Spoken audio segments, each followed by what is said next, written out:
they're going to heal you after the surgery, not before the surgery. It's not going to migrate everything together. Stop watching too many cartoons, right? The real world doesn't work like that.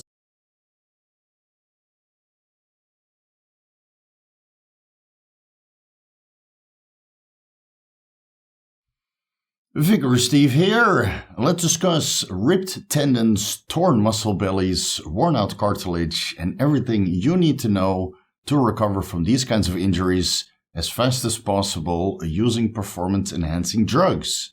But before we get into it, please understand that ripped tendons or torn muscles are not going to magically reattach themselves.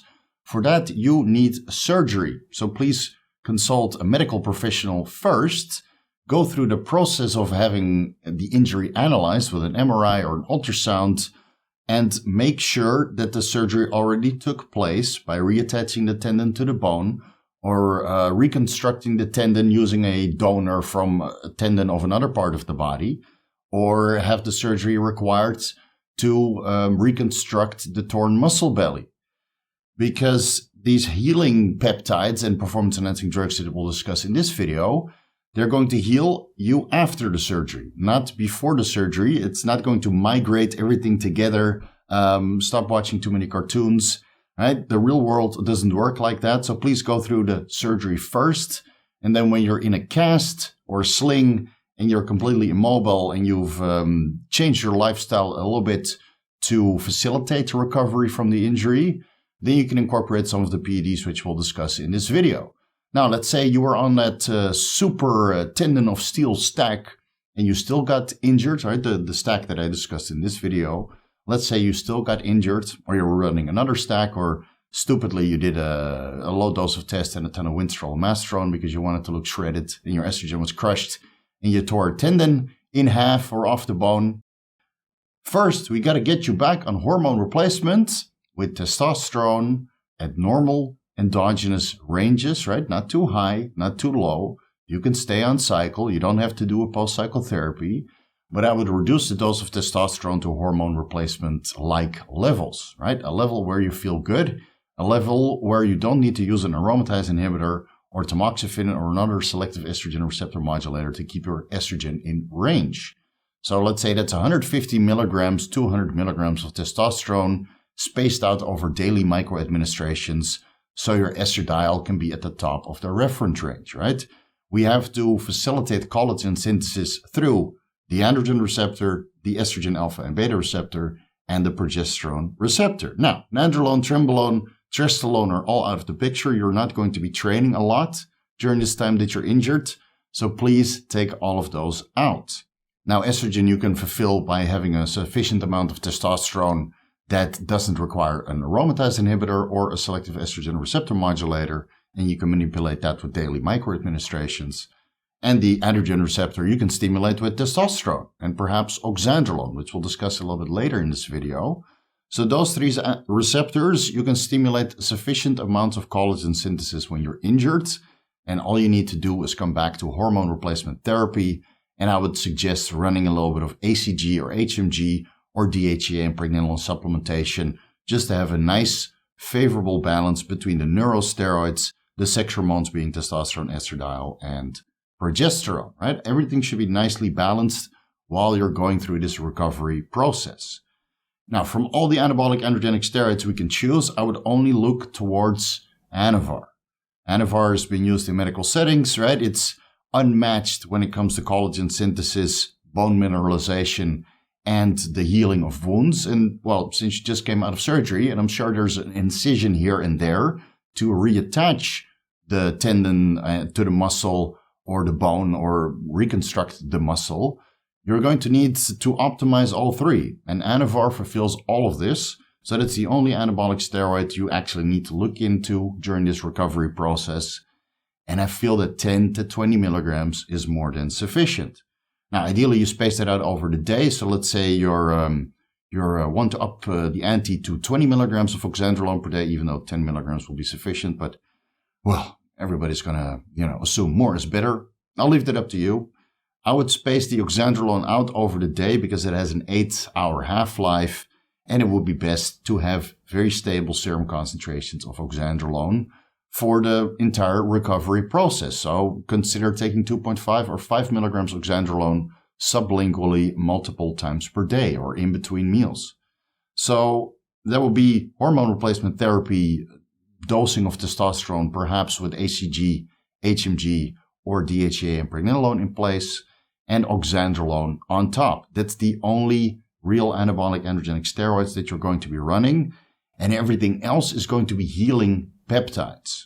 First healing peptide we can look into is growth hormone, the all-encompassing healing peptide. And we're going to combine the exogenous growth hormone with a growth hormone secretagogue, because recombinant growth hormone, whether that's pharmaceutical grade or Chinese generics, is only one isoform of GH, while the pituitary gland secretes two isoforms of growth hormone, having a molecular weight of 20 kilodaltons and 22 kilodaltons, and it's secreted at a stable rate of 1 to 9. So you get 9 times the amount of the isoform, which is 22 kilodaltons in molecular weight over the 20 kilodaltons. But when you take exogenous growth hormone, it's only 22 kilodaltons. So now when you take exogenous growth hormone and the pituitary gland secretes a little bit growth hormone at night, you're skewing the ratio between these two isoforms of growth hormone, right? These two growth hormone versions with different molecular weight. And there's actually 2 other versions of growth hormone, but those are only present in post-exercise states, similar to mechano growth factor. And those isoforms of growth hormone have a molecular weight of 23 to 24 kilodaltons. You won't be able to benefit from those growth factors or healing peptides that your body produces endogenously.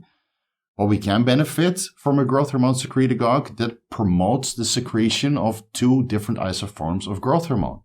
Now, first we can look into CJC-1295 with the drug affinity complex, which allows for a single administration per week, which would be about 1 to 2 milligrams on whatever day is your preference. So for me, it would be convenient to do that on Monday, start of the week, 1 to 2 milligrams of CJC-1295 with DAC subcutaneously, and then you don't have to worry about it, because CJC-1295 with DAC will enhance the effects of the other growth hormone secretagogues, which stimulates growth hormone secretion through the ghrelin receptors.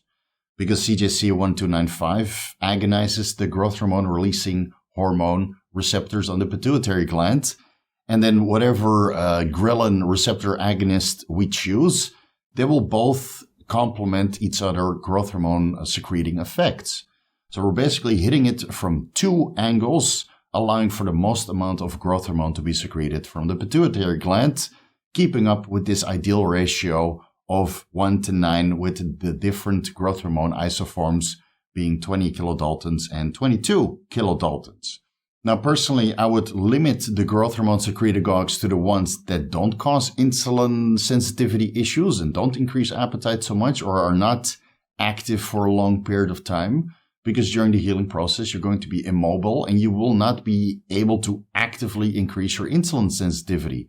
Or if you're stuck in the house completely immobile, you don't want to be ragingly, ravaging hungry all the time.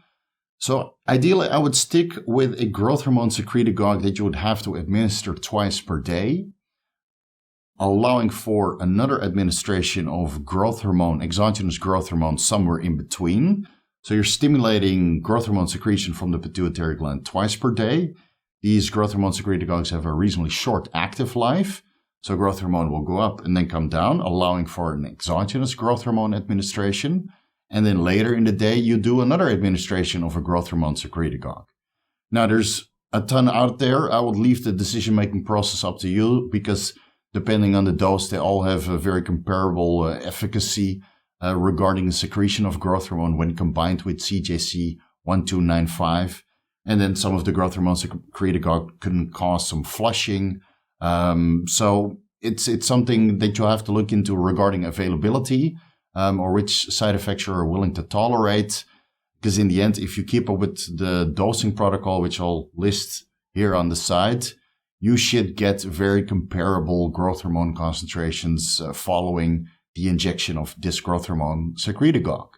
So let's say you do a morning and evening administration, and then somewhere in the middle of the day, as these growth hormone secretagogues have been metabolized and growth hormone has peaked and come down back to baseline, and then you can administer the exogenous growth hormone, let's say 1 to 2 units per day, somewhere in the afternoon. And this should allow for a continuous presence of growth hormone, whether that's in 22 kilodaltons or 20 kilodaltons, for the majority of the day, allowing for proper conditions of healing. So you administer the exogenous growth hormone as close to the site of injury as possible. You administer the growth hormone secretagogue somewhere subcutaneous, allowing for systemic growth hormone concentrations. Again, it's coming from the pituitary. And then this elevated growth hormone concentration, whether that's from the growth hormone secretagogue or the exogenous growth hormone, is going to raise serum IGF-1 concentrations, which will also contribute to the healing, given that all the micronutrients are in place, which we discussed in this video, right? That's the collagen and all the micronutrients which contribute to collagen synthesis in the body. So those all need to be present as well. Make sure you get all your supplements ready for your healing to occur properly, right? All right, that's the growth hormone secretagogues and the exogenous growth hormone. Let's go over the healing peptides, which you also need to administer as close to the site of injury as possible. Next one on the list is Thymosin beta 4, also known as TB500. It's actually a bioidentical hormone which is produced by the thymus. Very high concentrations during puberty, and concentrations get lower and lower and lower as we age because the thymus is shrinking. By the time we're 70, 75 years old, the thymus is pretty much disappeared and turned into fatty tissue. It's located here underneath all these pecs. There's a little bit of thymus left, secreting some TB500 or thymosin beta 4, which will help with cellular filaments, right? Cellular construction. That's one of the regulatory effects of TB500. Now, it helps with cell proliferation, cell migration, especially in cases of wound healing. But it also promotes angiogenesis, which is the formation of new blood vessels, and it lowers systemic inflammation.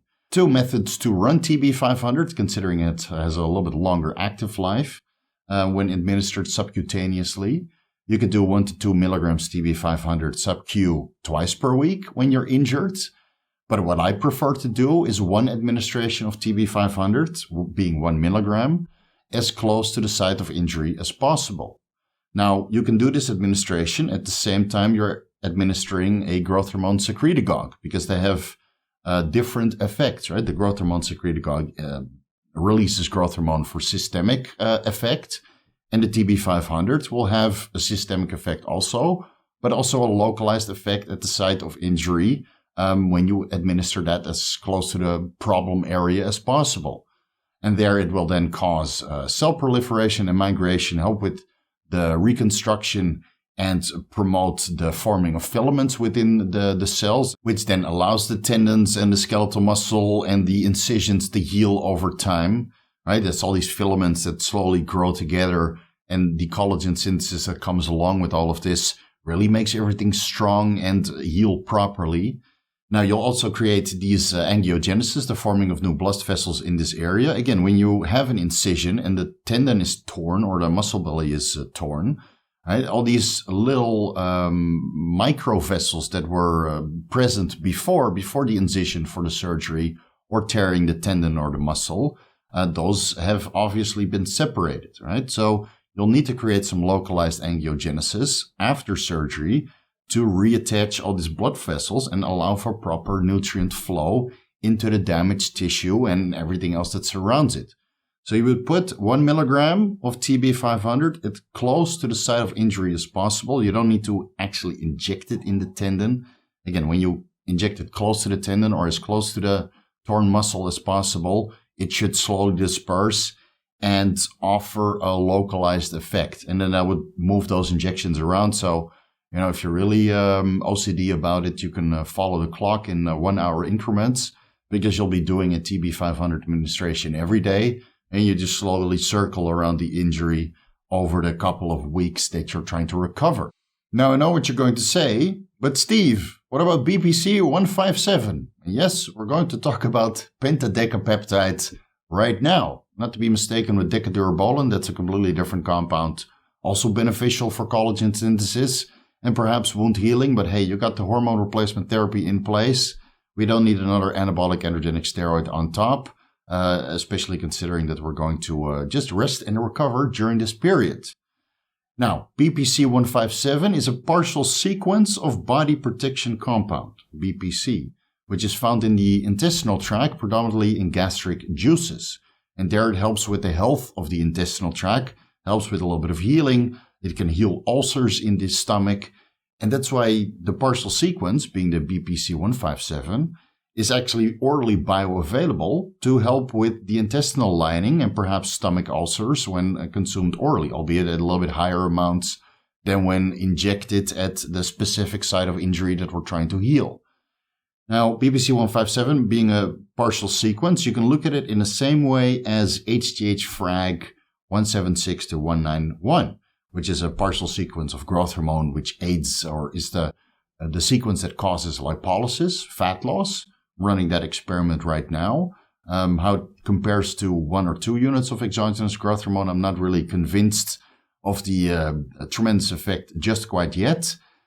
But BPC 157 is certainly a very beneficial compound when it comes to healing when administered at the site of injury, just like TB500. Now, BPC 157 will help with wound healing, minimize scarring, promote angiogenesis, just like TB500 promotes angiogenesis. So that's a lot of forming of new blood vessels. And that's why I feel that it's better to administer the BPC 157 away from the TB500. So let's say you administer TB500 in the morning with your growth hormone secretagogue. Then maybe a later point in the day, you administer half the dose of BPC 157, considering that it's a little bit shorter active life than TB500. You would administer that somewhere in the middle of the day, maybe around the same time as your exogenous growth hormone administration, to provide additional wound healing, minimize scarring, and recover the injury, whether that's the tendon, the muscle belly, or the skin where the incision for the surgery took place. So that would be 0.5 milligram of BPC 157 twice per day. And as the incision is healed, right, the stitches came out and you see that your scar is minimal, so the wound is nicely healed, being the wound in the skin, you can actually lower the dose of BPC 157 to a continuous dose of about, let's say, 250 micrograms twice per day. I believe that the recommended dose is based on body weight when it comes to wound healing. But again, you're administering BPC 157 at the site of injury. And as you feel that the injury slowly starts to recover, you see that the scarring of the incision is nicely uniform and not progressing regarding healing any further. You can simply drop down to a maintenance dose and then rely on the TB500 and the growth hormone secretagogues or the exogenous growth hormone or the GHK-Cu, which we'll discuss a little bit later. Besides the BPC 157, which will drop down to a maintenance dose to continually heal this wound that is now actively being recovered. Again, TB500 and BPC 157 are not compounds you run continuously, only as this injury is healing, whether that's the incision on the skin, the tendon, or the torn muscle belly. And as that is healing, you might want to phase those out because you don't want too much angiogenesis. There's only so much angiogenesis you need to recover this wound. So I would say when you feel that you're ready for a therapy to increase your range of motion, by the time that is all healed and you're ready for physical therapy, I would take the TB500 and the BPC 157 out because now this injury is actively healed. And you don't need these lowering of inflammation, the angiogenesis, and the minimizing of scarring effect that these peptides provide. You can still continue with the growth hormone secretagogue and the exogenous growth hormone and the GHK-Cu. But again, there's a limited duration at which you run these two healing peptides. Now again, the last peptide that we're going to discuss is GHK-Cu, which helps with collagen synthesis. The issue with GHK-Cu is that it promotes collagen synthesis where injected. So yes, you want to inject that as close to the site of injury as possible, especially in the beginning. But once everything is healed, you might want to switch to subcutaneous GHK copper administrations a little bit further from the injury to provide systemic effect regarding collagen synthesis and healing, because it will thicken the skin in that area. So when you inject the GHK copper, close to the site of injury, let's say you have a pec tear, in that case, you would want to inject the GHK copper intramuscularly, right? I'm noticing an effect of administering GHK copper in the area where administered. And then you have to kind of circle around the injury because, again, it will offer a localized effect, but you want to make sure that collagen synthesis turns out uniform during the entire duration that you're running this performance-enhancing drug protocol for the sake of healing as soon as possible. So I would inject that at the injury site intramuscularly if it's a torn muscle belly. I would do it as close to the tendon as possible, but not directly into the tendon. Again, tendons are small, different kinds of filaments and connective tissue and collagen structure compared to skeletal muscle. And you don't want to tap holes into that with insulin syringes all the time. You just administer 5 milligrams of GHK copper on a daily basis as close to the tendon as possible, and then move those injections around in a similar fashion that you do with the TB500 or the BPC157, right? So a little bit to the left, a little bit here, a little bit there. Yeah, it's going, a lot of injections and scar tissue is going to take place at that side of the injury on top of the incision, and right, perhaps using a donor tendon to speed up the healing process. So get ready for a ton of administrations on a daily basis. It's going to be cumbersome, but you will heal a lot faster than without it, or without all of these peptides in place. So the GHK copper I would do before bed. So that would be probably the last administration of the day with the BPC157 and the last dose of growth hormone secretagogue. So then you would administer about 5 milligrams of GHK copper as close to the site of injury as possible, or intramuscularly if it's a torn muscle belly. And then as that is healed and you're ready for a little bit of mobility work, right, a little bit of physical therapy to get a range of motion back properly, and then I would look into a more systemic approach for GHK copper, doing multiple administrations subcutaneously wherever you feel it's convenient. Let's say 200 micrograms 5 times per day. Again, a lower dose of GHK copper when it comes to collagen synthesis, wound healing, and all the anti-aging benefits is more beneficial than a higher dose in a single administration once per day. So 5 milligrams of GHK copper would provide collagen synthesis at the site of injection. But if you want a more systemic effect, you would have to do multiple injections at a fraction of that dose.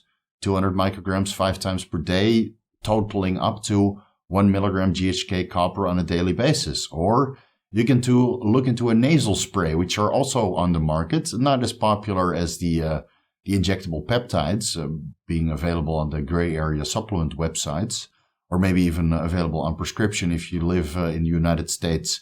You have access to a very good compounding pharmacy. Then the GHK copper might be available as a nasal spray or as an injectable peptide. So there's 2 methods to approach that. I would not know what the nasal spray dosing would be for GHK copper. I do know that it's about 1/5 the dose for a subcutaneous administration done multiple times per day compared to a single administration in one spot. But that's something you'll have to phase or transition into once the injury is properly healed and you're ready for a physical therapy session to improve mobility and slowly work through the scar tissue that is now formed a little bit at the site of injury, the incision, and all the micro dermal injuries that took place with multiple injections per day. All right, to close this video off, let's go over the entire protocol and summarize. I'll put it here on the screen so you guys can follow along. Again, this protocol will be highly beneficial in cases of tendon tears or muscle tears where surgery needed to take place for reattachment or reconstruction and drilling holes in the bone and looping the tendon around it, all that kind of stuff, right? This protocol should work very well and with some minor modifications for individual response, obviously. Drop down to hormone replacement. Let's say that's 100 milligrams a test, 150 milligrams a test, or 200 milligrams a test. Don't overdo it. You want to have an adequate dose of testosterone to provide estradiol, and whether that's 100 milligrams per week, 125, 150 milligrams per week, whatever, that's your personal dose of hormone replacement, providing a sufficient amount of estradiol to the point you don't need a selective estrogen receptor modulator or an aromatase inhibitor, not even dinyl-methane or calcium diglucarate to help with estrogen balance. On top of that, I would recommend 250 IUs ACG or 37.5 IUs HMG 3 times per week. Again, there's no negative feedback from a nandrolone or trembolone or a high dose of anabolic androgenic steroids, so that should be sufficient to promote the secretion and production of DHEA, pregnenolone, and adequate progesterone concentrations, so you have a very favorable hormone balance to promote collagen synthesis, libido, well-being, and make you feel good while you're not being able to go to the gym. So that's your hormone replacement therapy. 10 to 20 milligrams of Oxandrolone on top, spaced out over the day, 2.5 to 5 milligrams servings, either sublingually or the conventional route in between meals for very stable serum concentrations of Oxandrolone all day long to help with wound healing. Then in the morning, 1 administration of a growth hormone secretagogue of your choice. Again, I would stay away from GHRP6 or MK677 because they will make you hungry AF. And while MK677 also causes a little bit of insulin resistance, and if you tore a muscle that really requires you to be immobile, you will not be able to do physical activity to help mitigate some of this insulin resistance and keep your serum glucose concentrations in range. A growth hormone secretagogue of choice at the dosages mentioned earlier. 1 administration of CJC 1295 with the drug affinity complex 1 time per week, 1 to 2 milligrams on a weekly basis. On top of that, 500 to 1 milligram of TB500 as close to the site of injury as possible to help lower inflammation, promote wound healing, and cause a little bit of angiogenesis. Then later in the day, you administer exogenous growth hormone, 1 to 2 units, as close to the site of injury as possible. And at the same time, you administer 500 micrograms of BPC 157.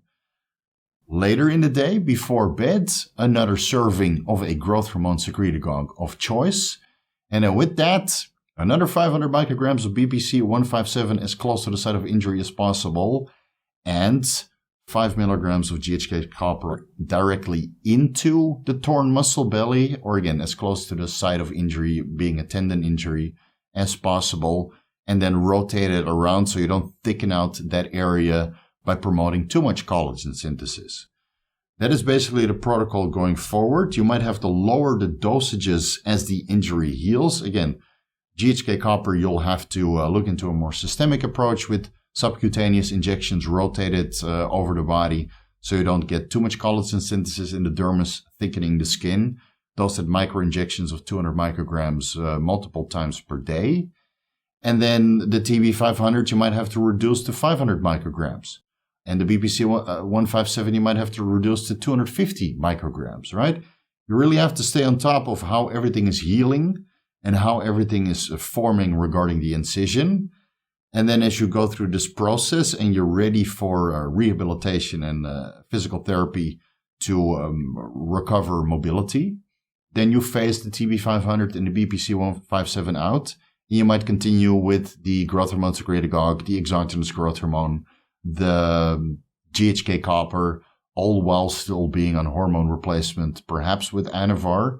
Again, keep track of your liver enzymes if you're taking Anavar orally, because it's an oral steroid after all, and it might raise your liver enzymes and alter your lipid concentrations.